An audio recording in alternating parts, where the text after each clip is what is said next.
यही योगी जिसको आप लोग साधु संत कहते हो। हम तो हुमायूं का बेटा अकबर कहते हैं, हम तो औरंगजेब कहते हैं। ये नहीं है हिंदू कहने के लायक। तो कुछ इस पालकी पे बैठ करके देखा, उससे बहुत स्पष्ट है हमारी आंखों में कि कल हमारा अंतिम दिन कर देने की इनकी इच्छा थी। ये बच्चा जो है, ये देखिए कितना छोटा बच्चा है, अध्ययन करने के लिए आया है। इसको ले जा करके पीट रहे थे। इसके गले में ये पीला पहचान के लिए दुपट्टा छपा था। आप देखिए इसमें इसके नाक से खून बहने लग गया। तो किसी साधु संत के, योगी के, धर्माचार्य के नियंत्रण में रहने वाला जो मेला प्रशासन है, वो किसी आचार्य का, किसी संत का अपमान कैसे कर सकता है? हम गंगा स्नान परमिशन लेकर नहीं करेंगे। वो हमारा जन्म सिद्ध अधिकार है और उस अधिकार को छीनने का अधिकार किसी को नहीं है। आप कहते हैं परमिशन नहीं लिया।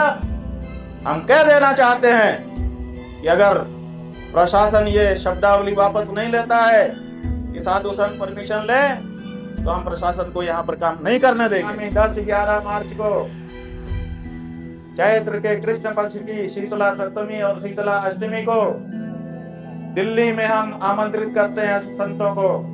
आइए, आ करके अपनी एकजुटता दिखाइए।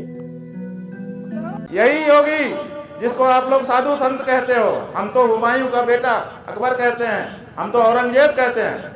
ये नहीं है हिंदू कहने के लायक। ये मंदिर तोड़ने का समर्थन करने वाला आदमी है। 150 से ज्यादा मंदिर तोड़ दिए गए। एक शब्द नहीं निकला इसके मुंह से, इसलिए कि इसकी मुख्यमंत्री की गद्दी ना चली जाए। मुख्यमंत्री की गद्दी को महत्वपूर्ण समझने वाला पौराणिक मूर्तियों के सामने क्या हिंदू हो सकता है?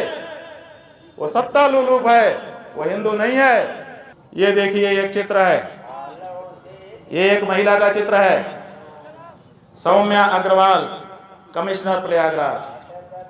अगर गलत हो तो सुधार लीजिएगा, क्योंकि हमको जैसा बताया गया उसके आधार पर हम कह रहे हैं। सौम्या अग्रवाल, कमिश्नर प्रयागराज।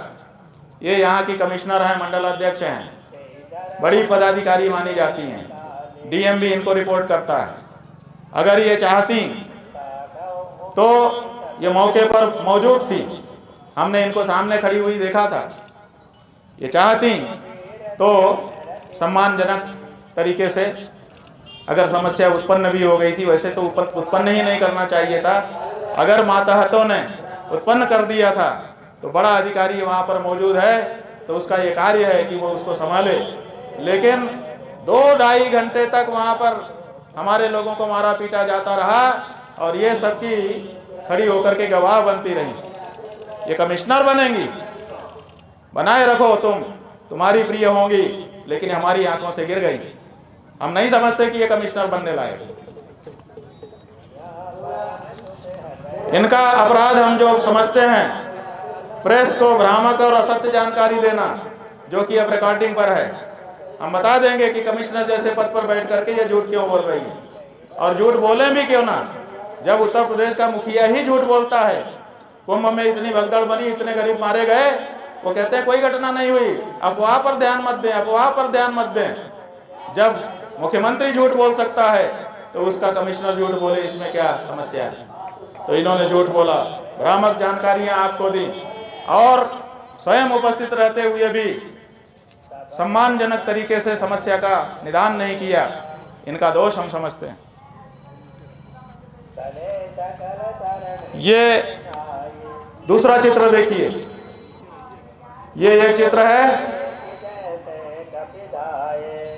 इस चित्र में नाम लिखा है मोहित गुप्ता, गृह सचिव। ये उत्तर प्रदेश गृह मंत्रालय के सचिव के स्तर का व्यक्ति है। कितनी बड़ी इसकी पदवी है, पूरे प्रदेश के मामले देख सकता है। ये स्वयं सादे ड्रेस में, ये फोटो जो है ये इंटरनेट से निकाला है, इसलिए इसमें वर्दी में है। ये सादे ड्रेस में एक बहुत अच्छा सा कोट पहन करके खड़ा था वहां पर, और हैंडसम लग रहा था, देखने में बहुत अच्छा लग रहा था। हमको सबसे पहले इसी ने आकर्षित किया अपनी ओर, क्योंकि जितने लोग खड़े थे उसमें सबसे हैंडसम यही लग रहा था।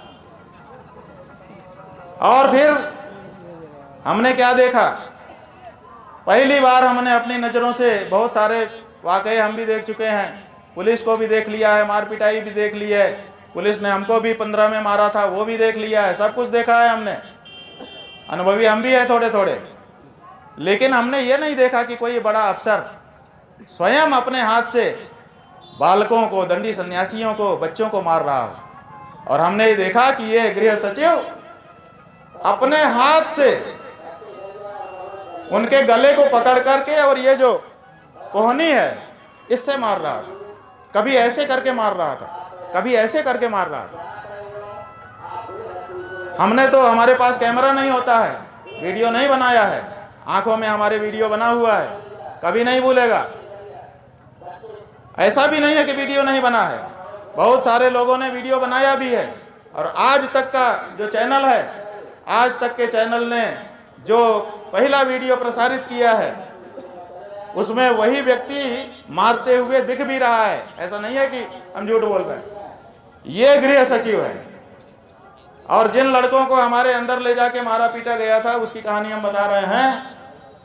उन्होंने बताया कि ये लगातार टेलीफोन में किसी से संपर्क में था और कहता था कि मार दिया है, ठीक कर दिया है।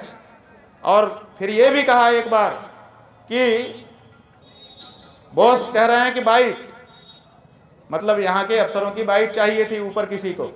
इसका मतलब ये सारी घटना वहाँ से लाइव हो रही थी और निर्देश, जैसे अमेरिका का राष्ट्रपति लादेन के पकड़ते समय अपने यहाँ बैठ करके निर्देश दे रहा था, ऐसे ही कल की घटना में भी कोई था जो अपने कमरे में बैठ करके निर्देश कर रहा था।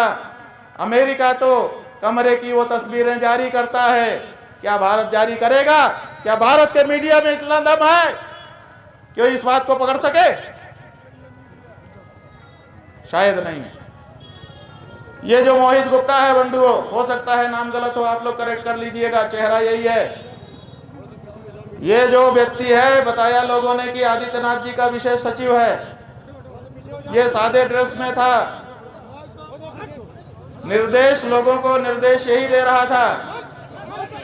ये देखिए शुरू हो गया है। वहां के लोग भी यहाँ पर हैं जो शांति से बातचीत नहीं होने देना चाहते, सब जगह उन्होंने भेज रखा है। पकड़ लो इस व्यक्ति को, अलग कर दो, ताकि इसको ये आरोप लगाने का मौका ना मिले कि हम शंकराचार्य जी के यहाँ गए थे, हमारे साथ कुछ हो गया। क्योंकि ये इसीलिए आया है कि सारे कैमरे उधर मुड़ जाएं और मामला केवल यही हाईलाइट कर दिया जाए। ये देखो वो खोल लिया उन्होंने, हाँ ये देखो सबके मुड़ गए। हम जानते हैं एजेंडा आपका क्या है। पुलिस खड़ी है, उसको कोई दिक्कत नहीं है सब होने में। क्यों? क्योंकि वो तो एजेंडे पर है। ये जो व्यक्ति है यही निर्देश दे रहा था और बच्चों को स्वयं इसने मारा, हमने स्वयं देखा। और ये कह रहा था, डरा रहा था तरह तरह के शब्दों से, और कह रहा था कि तुम लोग अभी कम उम्र के हो, जिंदगी खराब कर देंगे। ये धमकी दे रहा था ये व्यक्ति। ये पुलिस है कि गुंडा है? उसके बाद एक और चेहरा आपको दिखा रहे हैं, ध्यान से देखिए। ये एक चेहरा है, ये एक चेहरा है।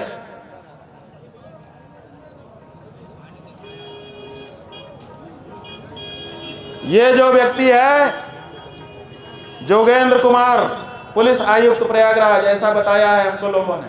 सही है कि नहीं पता नहीं। ये जो व्यक्ति है यही सबसे ज्यादा हठधर्मी वहां पर था।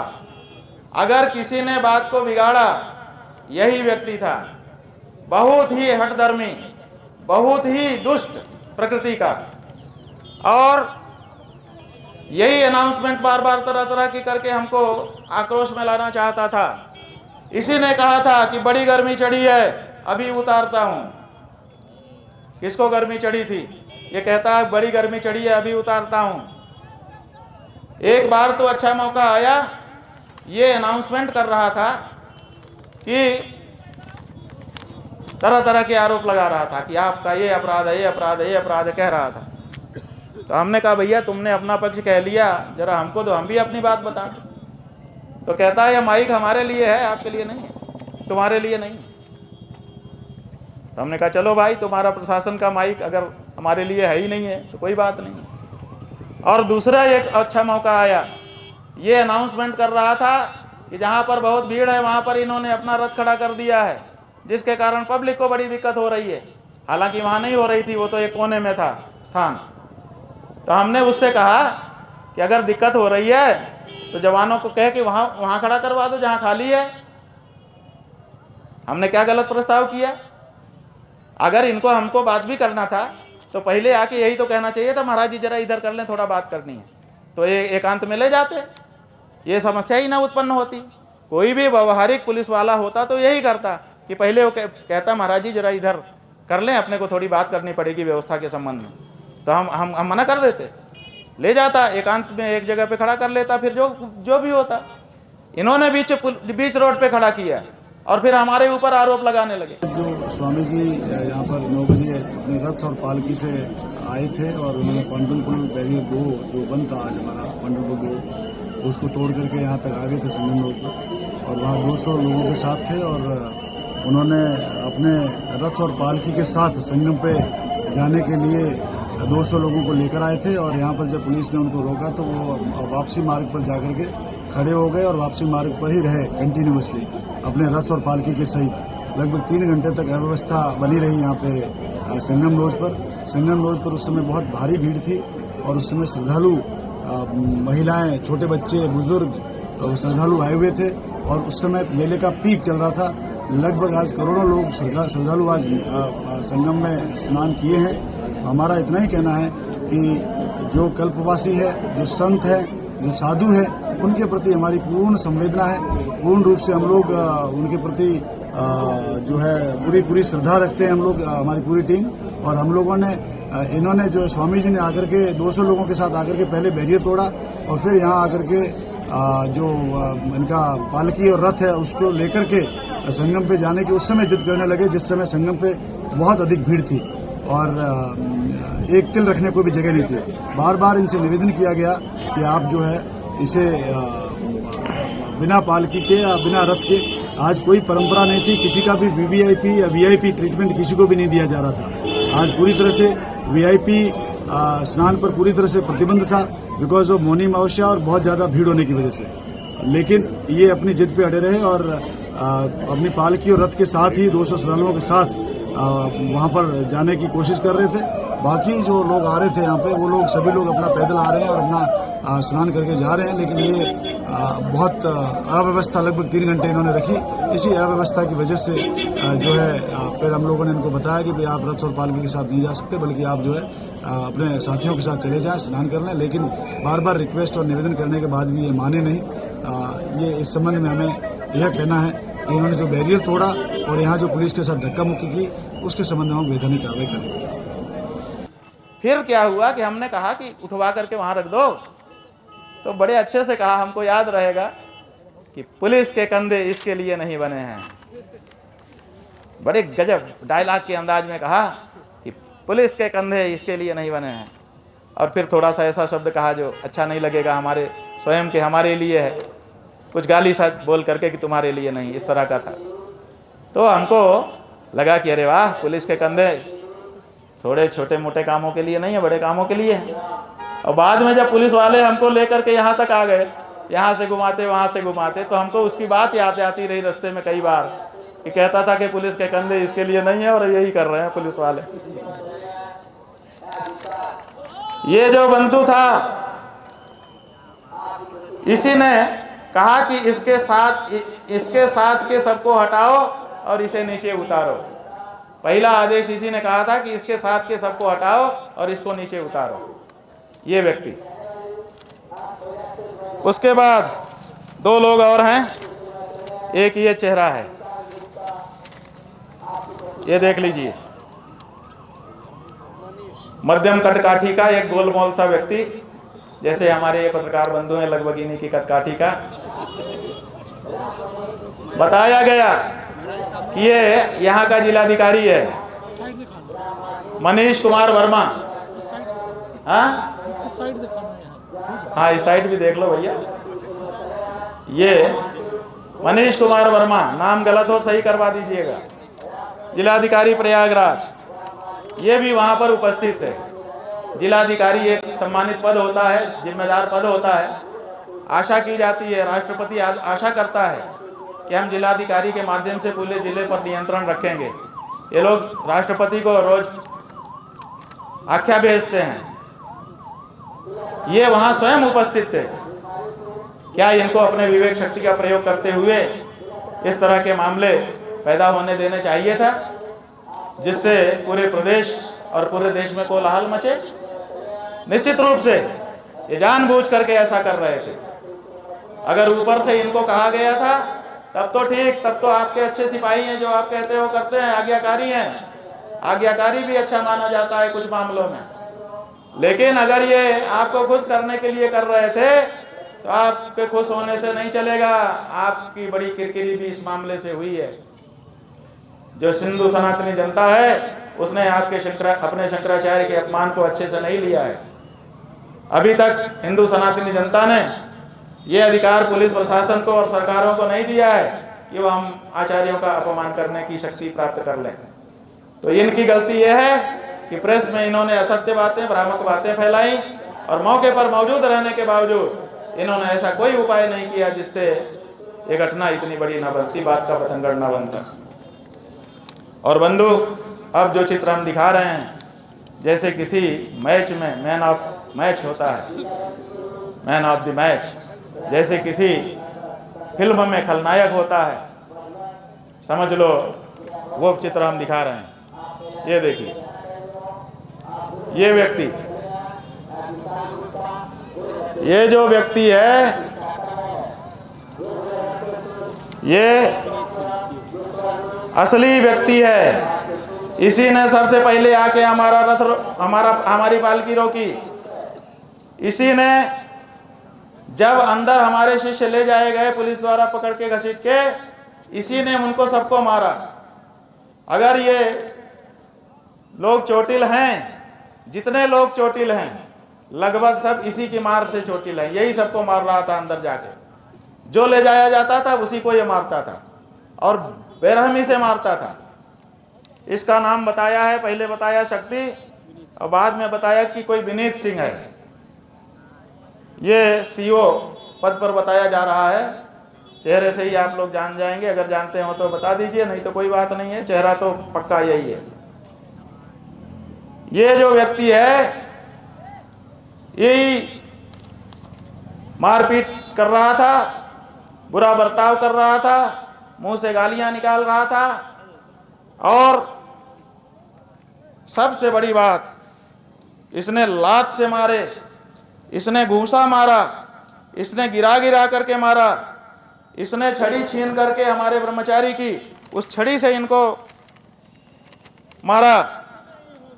इसने धमकी दी कि तुम्हारी जिंदगी खराब कर देंगे और ब्रेन वॉश भी किया।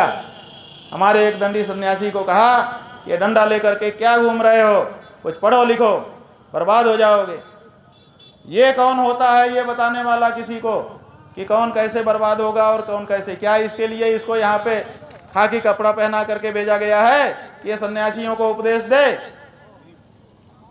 हमने किसकी जिंदगी बर्बाद की है बताएं? क्या गोविंद पादाचार्य जी, शंकराचार्य जी को जीवन को बर्बाद कर दिए?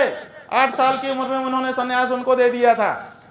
बताइए, आदि शंकराचार्य को 8 साल की उम्र में सन्यास देने वाले गुरु गोविंद पादाचार्य जी क्या शंकराचार्य के जीवन को बर्बाद कर रहे थे? क्या शंकराचार्य जी पढ़े लिखे नहीं? क्या उनको पूरा संसार विद्वान नहीं मानता है? केवल पे पुलिस में भर्ती होकर के और ऐसे काम करने वाला वही विद्वान होता है? ये हमारे लड़कों का हमारे विरुद्ध मानसिक परिवर्तन करना चाहता है। ये असली खलनायक था। एक वो जिसने रोका, एक ये जिसने लोगों को मारा पीटा और चोट पहुंचाई।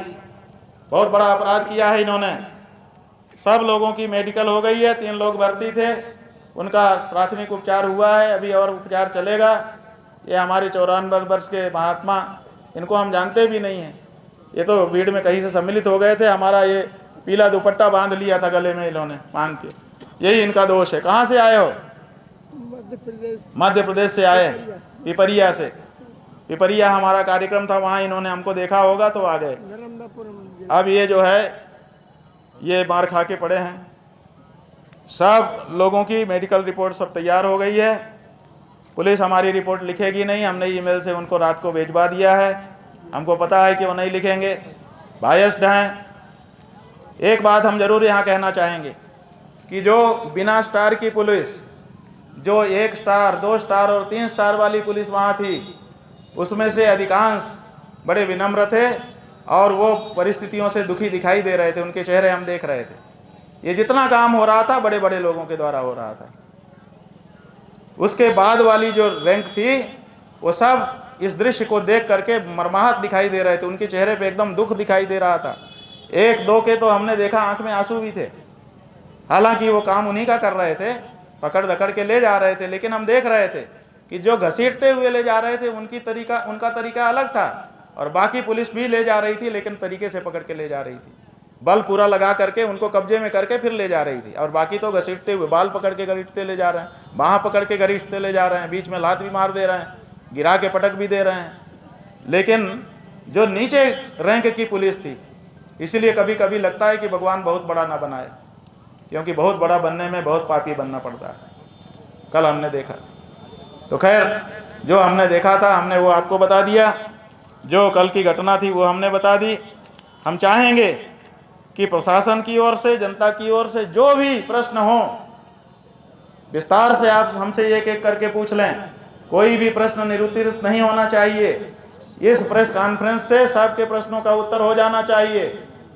और अंत में हम यही उपसंहार करते हुए कहना चाहेंगे कि हमारा मन हो गया था कि हम यहाँ से चले जाएं, लेकिन मन में एक दुविधा थी कि प्रयाग क्षेत्र का कैसे परित्याग करें। दुनिया छोड़ करके तो धर्म क्षेत्र में आए, अगर धर्म क्षेत्र को छोड़ेंगे तो कहाँ जाएंगे, और साथ ही साथ गंगा जमुना को कैसे छोड़ा जा सकता है, संगम तीर्थ को कैसे छोड़ा जा सकता है, प्रयागराज को कैसे छोड़ा जा सकता है, वेणी माधव को, मनकामेश्वर को, भरद्वाज ऋषि को कैसे छोड़ा जा सकता है। तो आज द्वारका के शंकराचार्य जी महाराज ने हमको टेलीफोन करके रास्ता बता दिया। उन्होंने कहा कहीं मत जाओ, अगर तुम्हारी टेक है कि तुम शिविर में तभी घुसे हुए जब सम्मान जो छीनने का प्रयास किया गया है उसको प्रशासन रिस्टोर कर दे तो ठीक है, जब तक ये नहीं हो जाता है तब तक फुटपाथ पर रहो, कोई दिक्कत नहीं है, लेकिन प्रयाग में रहो और जो गौ रक्षा के लिए प्रेरणा यात्रा तुमने शुरू की है उसको पूरा करो।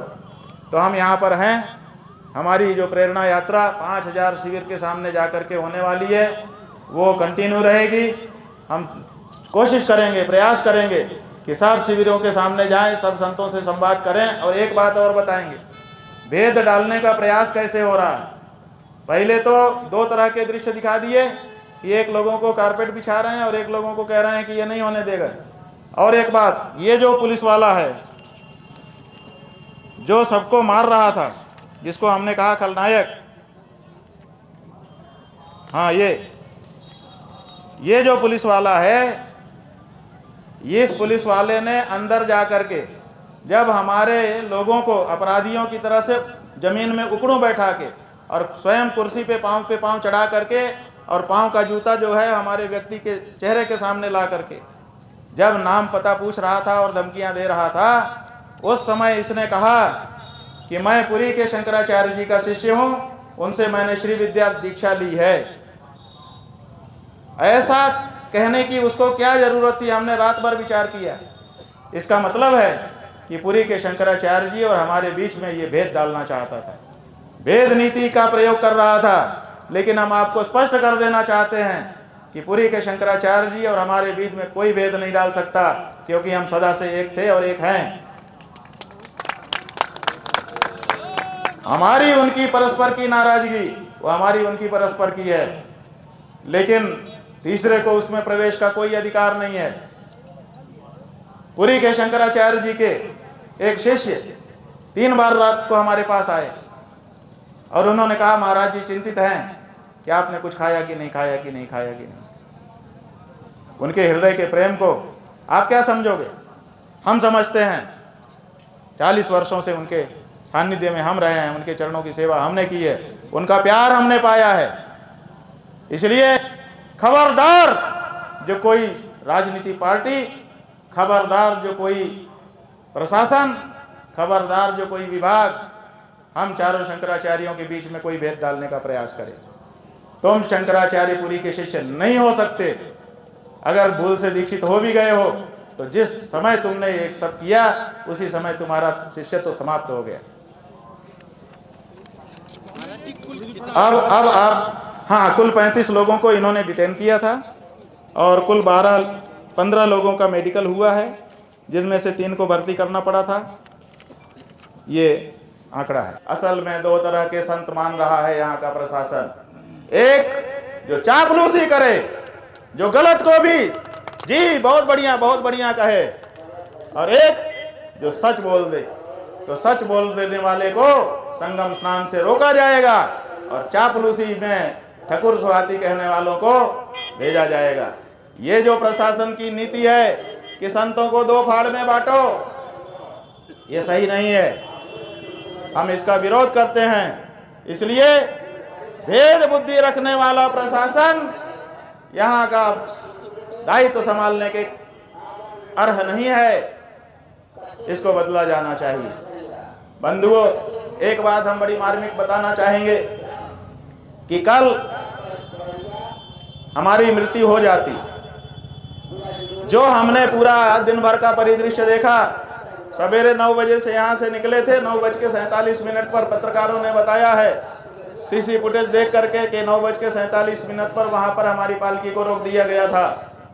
47 मिनट को छोड़ दीजिए, उसके बाद से लेकर के शाम को 5 बजे तक का जो समय है, 5 बजे यहाँ ला करके हमको खड़ा कर दिया गया।